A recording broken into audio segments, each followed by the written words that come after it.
doing it. You supposed to be happy you sitting there with Kid L. Why you mad? The Kid L Podcast.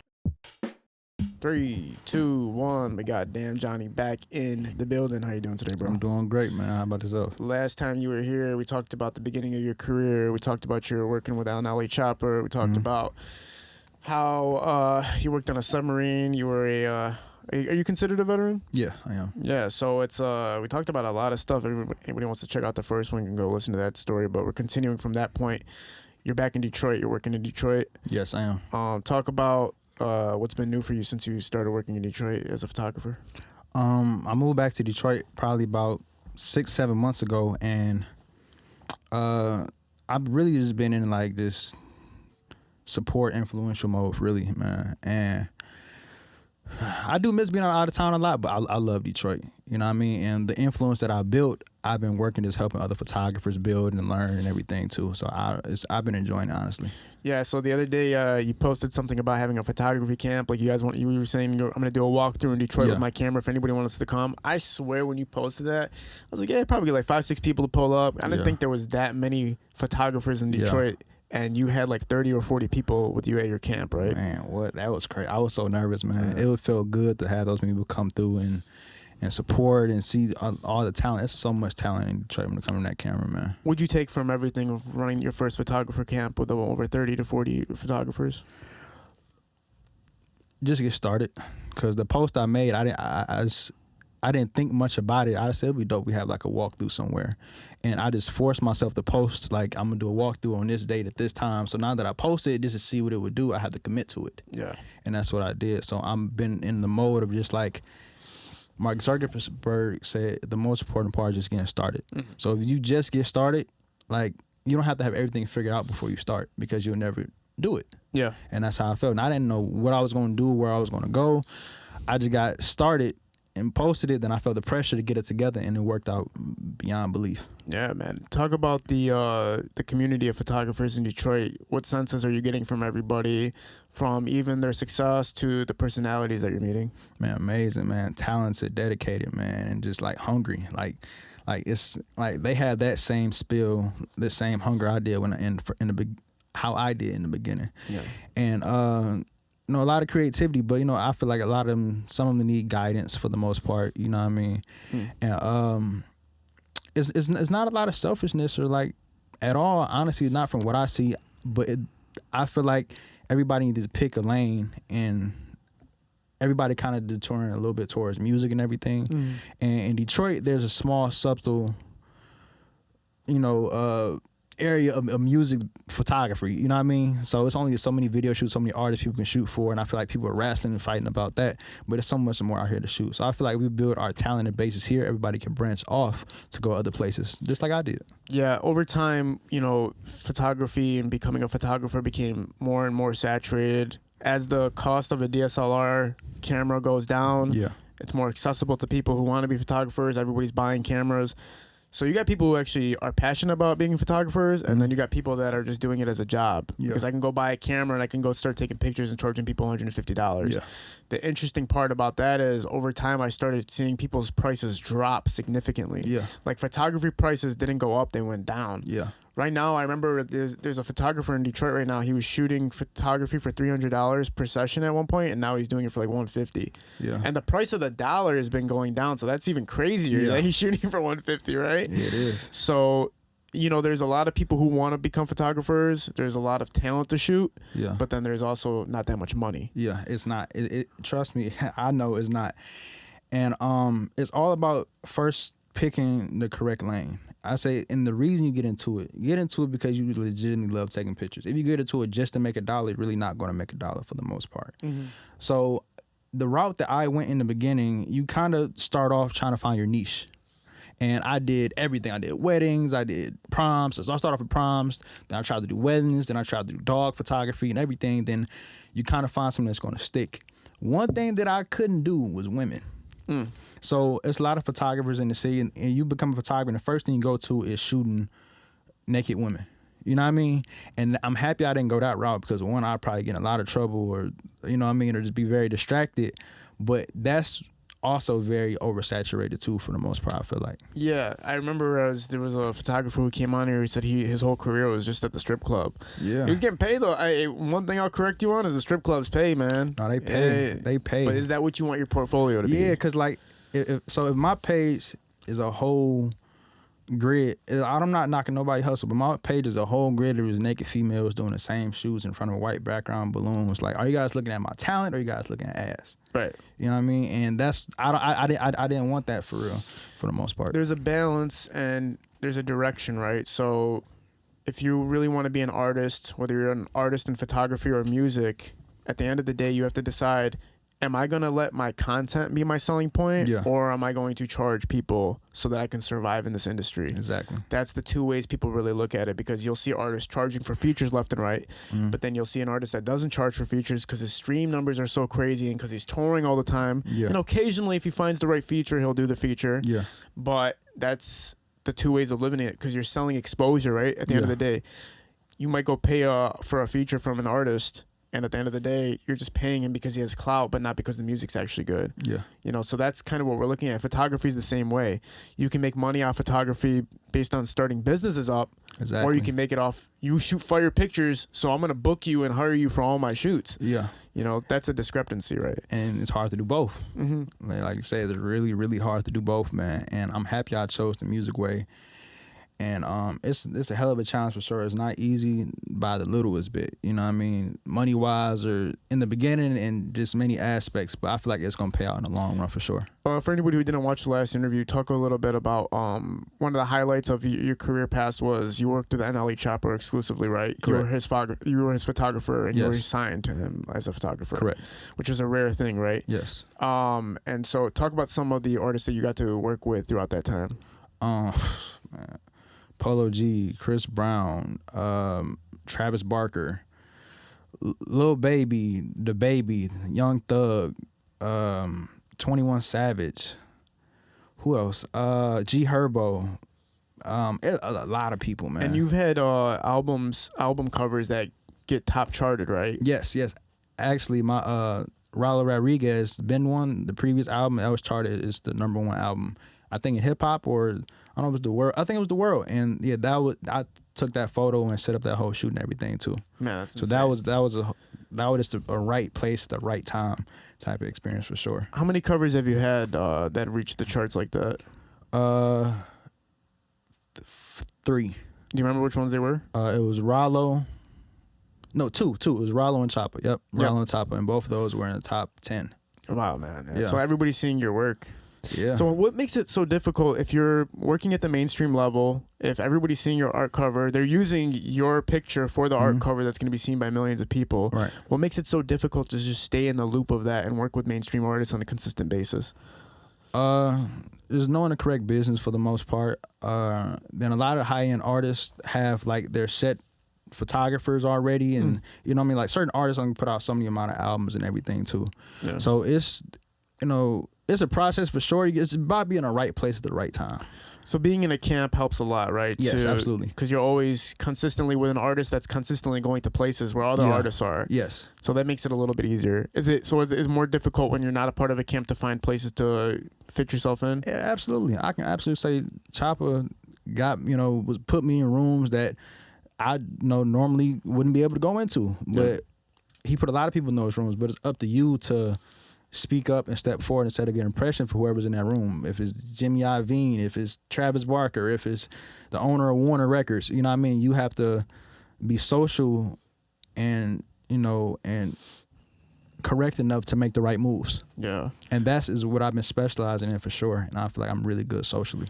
When you decided to go off on your own and you didn't want to be a part of a camp anymore, even I think unfortunately, like you got some backlash, obviously, from the last podcast we did about leaving and everything like that. Even I think NLE's mama commented about what happened and everything like that. And not to get too deep into it, but to just kind of go over the surface of it. Like, looking back at it, do you think you did everything the right way as far as how you transitioned and what was actually happening? Or do you feel like it wasn't an emotional conversation as far as your reflection on what happened? A little bit of both for sure. If I go back, I feel like, I could have made some corrections for sure on the business aspect. Some opportunities I did set up, I could have set it up in a better way for sure, but it's all part of the learning process, man. Yeah. I could have, would have, could have, should have, the whole thing, but that was the best thing. It was one of the best things that happened to me, man. Me and Choppa have a really good relationship. He has a beautiful mother. He just had another child. I just talked to him recently, so they're doing great. Like, he's not slowing down. He just had a song top 10 charts, man. So they're doing great. Yeah, man. Now, right now, you're like you're saying, it's the struggle of independent, finding a camp, and also creating something that's helping the community, which is the photography walkthroughs and everything like that. Yes. Which direction are you kind of most focused on right now, as far as camp or independent, and also running the business? Running the walkthroughs. I'm not really chasing a camp anymore. That's it's nice to be with artists and everything too, but I feel like at a certain aspect you grow out of that for sure. And every photographer have their issues in certain camps, man. Sometimes it can get repetitive.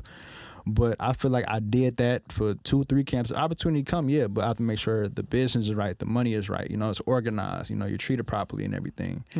And if I do join a camp again, I'll be act accordingly for sure. But I do want to go outside working with just musicians and everything, and work with, it can be boxers, it can be basketball players, it can be golfers, or anything for real. So right. But, and the difficulty, right, like you said, is that all these stars and celebrities and people have camps, so they have people taking the photos for them, so you have to find a way to kind of break in there.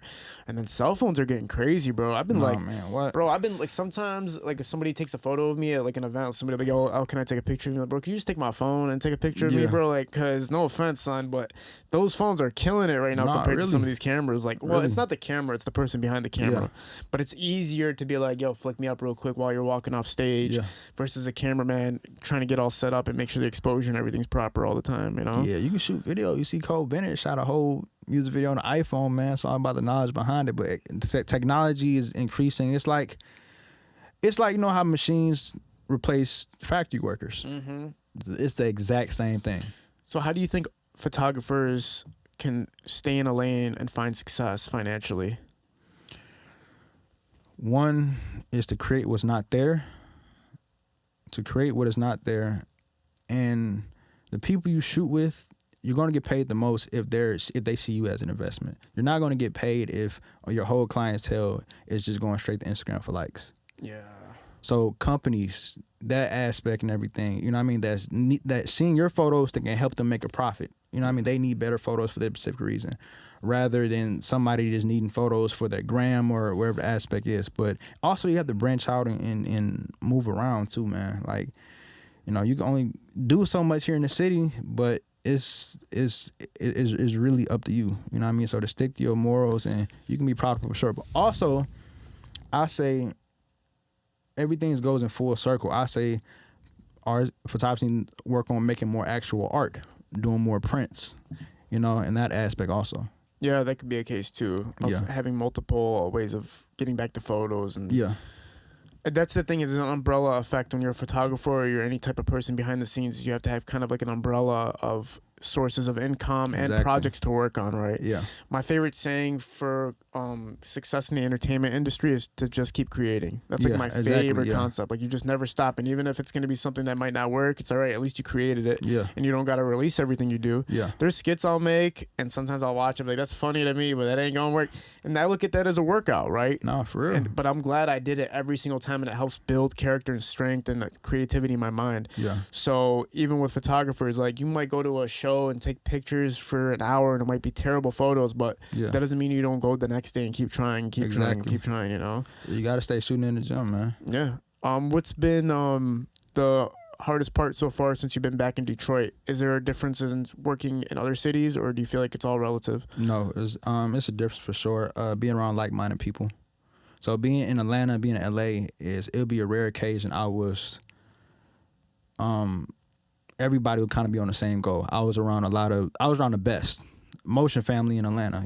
These camps, these productions, I was working with labels and everything. Like, everybody was elite, everybody was working hard. But you come back to Detroit, you get back around the bros again. People you grew up with and everything, and everybody kind of look up to you for advice. So I was doing a lot more learning and, and spectating then, but now I'm doing a lot more teaching and progressing now for sure. So I feel like it was just, a lot more knowledge other places for sure. But I feel like I attained enough to bring it back and push off a little bit. But eventually I'm going to branch back off for sure.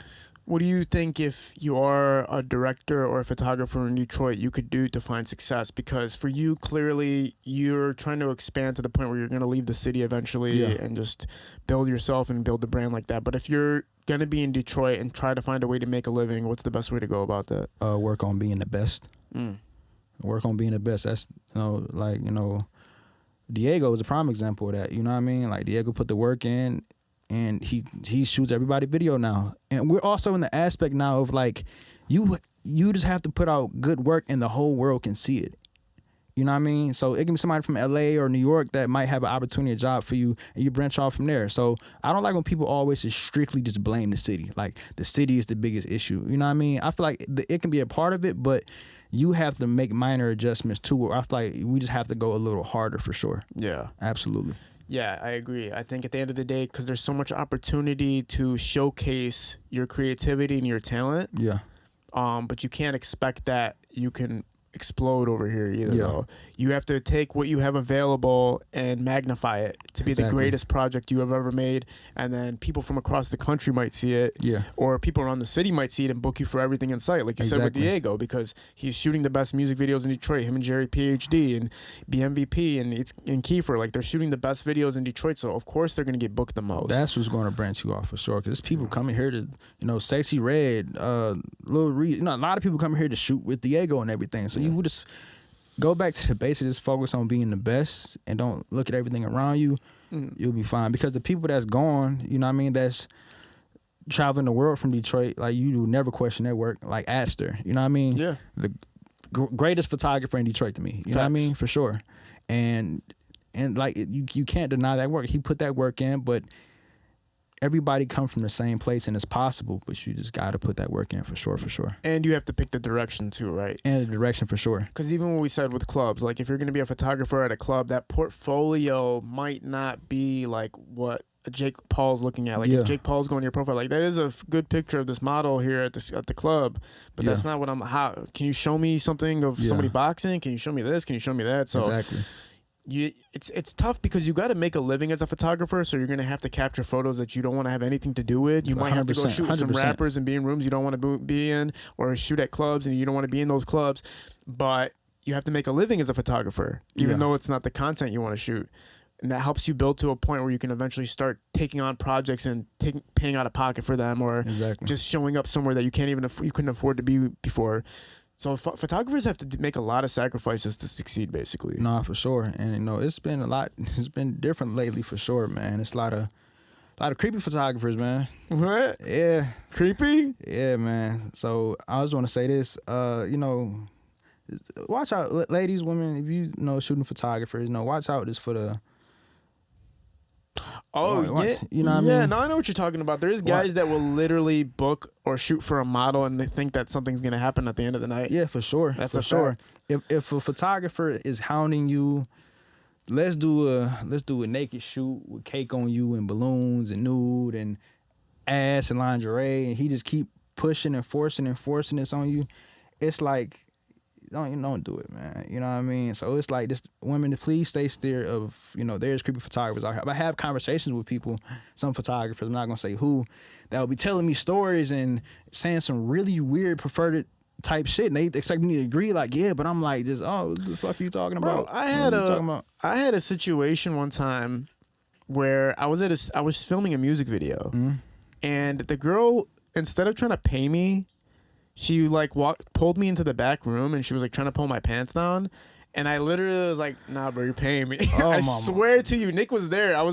Hell of it was there too. What the fuck? I swear to you. And I was literally like, bro, do not try. I was like, I want my money more than I want my dick sucked. Yeah, nah, for real. Like, for real. Don't be that guy, man. It's not worth it. Get your paper, man. Get your paper, because they're going to take advantage of you as much. That's why I don't take pictures of women, for real. Not nothing biased, but that's not like my mainstream thing, because like, I know it can be a distraction, you know what I mean? Yeah. And a lot of times, like, a lot of women do try to book me, but it's not really to take pictures, it's to get around me, because you can DM me about pictures and you got my full attention and everything, you know what I mean? Yeah. So it's like a woman that might braid hair. Like a dude that like her might, I'm gonna get my hair braided by her and try to shoot my shot, and you know what I mean. So just that's crazy though, bro. Yeah, it was wild to this day. But yeah, the women becoming a distraction too. If anybody in the entertainment industry, you can be distracted by women pretty damn easily. I got distracted by multiple women while I was doing this, and it's taxing, bro. It's not easy to. You don't have like it's not like we have a college degree and we have a guaranteed job. We're constantly working. No, constantly. Have you been distracted at all, or you been keeping up the? It's an equal balance for sure. I don't have a girlfriend. I haven't had a girlfriend in a minute. I'm really particular and picky about that, but I really do want a girlfriend. I feel like that would like help out a lot for sure. I feel like having a woman in your corner would help out a lot for sure. Yeah. But how I deter women is like. My wife want to get married and have children. So from this point on, my next girlfriend I expect to be my last. And how I choose my women, I look at a girl, and if I want you to be my wife, you're exactly of what I want my daughter to grow up and be. So if I see you and you carry yourself in a certain way I wouldn't want my daughter to carry herself, that's not somebody I would cuff. You know what I mean? Because I'm on the process in becoming the best man I can be, so I can be a great example for my son. Yeah. You know what I mean? I can be a superhero for him. I can positively say now the direction I'm moving in, my son could be able to look up to me for sure. The way I carry myself, the way I speak, you know what I mean? You know what I mean? The education, you know, everything for real. So I want to become the superhero for my son. I'm going to become the perfect guy somehow, some way, which will never happen. I'll never be the perfect person, the perfect dad, but every day I want to work towards it. Like, even I don't have kids right now, you know what I mean? But I'm just working to become the perfect dad to pass on the legacy. Yeah, man, no, I hear that. There's a lot of, and you know, what we're talking about too is like picking the right person to, you know, spend the rest of your life with you. And you don't want it to be somebody that showcases traits that are opposed to what you want as an individual yourself, right? Exactly. Because what is like relationships at the end of the day? If you find a partner or somebody you want to be with, there's a psychological aspect to it, right? Yeah. There's the physical aspect, has to make sense. Yeah. There's the energy, the connection that you have between that person. So there's all these things that work together to make a relationship work at the end of the day. Yeah. And even if one of those elements is missing, it makes it extremely difficult for the relationship to work. Then a lot of people try to force the relationship because I can compensate for this thing that you're lacking. And it's like, no, man, like you two just don't belong together. Yeah. You know, at the end of the day. But also when you're picking somebody that, you know, you do have to look at the factor of how they're living their life too. Yeah. Like you said, you don't want to date somebody that is living a lifestyle that is opposed to how you would want to live your lifestyle. Exactly. If you're at the club all the time, and if you're dyeing your hair all the time, and if you're talking kind of wild and crazy and immature all the time, it's like, how am I going to wife that? You exactly. And there's nothing like that's what you want to do, that's what you don't. It's not for me. Yeah. But I'm gonna say it to these women. What I don't like is when women try to, like, a girl might say, "Oh, I can't fuck with a nigga that." You know what I mean? He drive this type of car. I can't fuck with him. He drive a hoopty, or like, you know what I mean? He don't have this. He don't got that. You can't complain about what a man don't have if you don't have it. So I feel like women choose their spectrums or their types.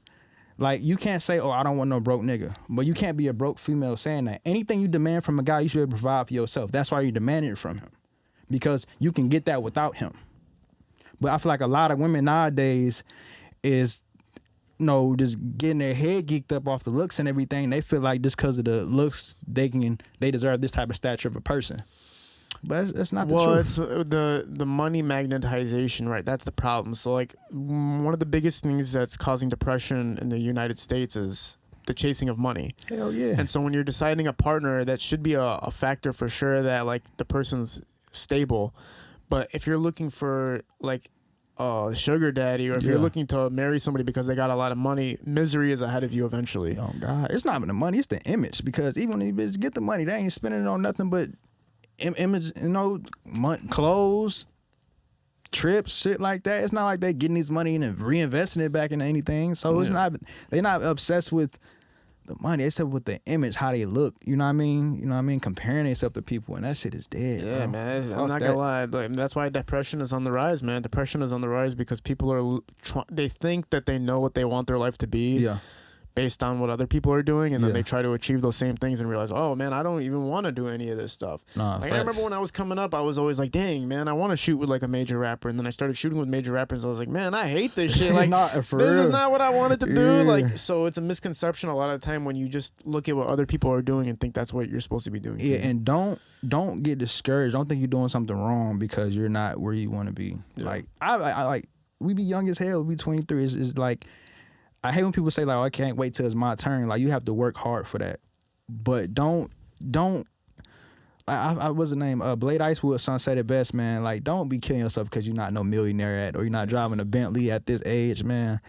And all that, I promise you, all right now, that shit don't matter, bro. Like, if you go into 40, and these are just stories that's just gonna happen. Like, my homeboy, Juan, he used to work at this job, and he used to tell me, like, how all the old people had been working there for years, and the only thing they got to say is the shit they used to do. Like what JR say, Unc had this storytelling ass, you know what I mean? Like, oh, I used to have this, and people live off that, you know what I mean? But man, fuck that shit, bro. Now we gonna live in a bunch of generation where I had these Amiris, I had these Balenciagas, I had this scat, you know what I mean? But do it really matter, bro? Like, okay, imagine a uncle, right? He copped a brand new 2004 Escalade back in 04, right? What does an 04 Escalade mean today? Nothing. A 04 Escalade don't mean shit. A 2023 Escalade ain't gonna mean shit 15 years from now. Right. That's just a God-given truth. So you're gonna be continuing to chase something constantly that you can't keep up with, man. You know what I mean? Fuck that. The guru that I follow, I was just talking about this earlier. He says he's watched many people die before they die, like in their deathbeds. He's watched them like before their eyes close and it's over. And he says he doesn't see fear in their eyes. He sees regret. Yeah. Because their whole life they were trying to live a way that they thought was making them happy, and by the time they figure out that none of that shit made them happy, it's over. They don't even have a chance to fix any of it or to go back in time. It's like, oh, the show's over. Boom, you're gone. Yeah. So imagine that. It's not fear that people have. It's regret. That's insane, bro. Regret. You're not even worried about, damn, I'm about to never see life again or my family or my kids again. It's damn, bro, I did not live life anywhere near close to how I wanted to live. That's important, too. And the one thing I try to focus on is I want to regret and say I didn't work hard enough. Yeah. I never want to go back and say I wish I did more. Yeah. Which people always say that, but it's just like every day you have to take it a step at a time, man. Like, well, look, we're all we shouldn't ever feel bad about ourselves when we're trying our best. I think people feel bad about themselves when they know their potential and they're not doing everything it takes to exceed their potential. And then I also think that we're disappointed when we look at our friends and we see their potential and they're not even matching half of what their potential could be. So like people are usually only disappointed in you when you're not accomplishing or even trying to attempt to accomplish your expectation or what you could do, your potential really. Right. If you're not fulfilling your potential or you're chasing your potential, then nobody's going to really be able to feel strongly about you. Yeah. All the most famous people in the world or the most successful people in the world decided what they want and they chased it and they got it, you know what I'm saying? So that's the interesting part. One thing I wanted to bring up, man, before we close out, you and Jack Funny started a series together. Yeah. It's called Day in the Life. Yeah. Hilarious, generating hundreds and hundreds of thousands of views.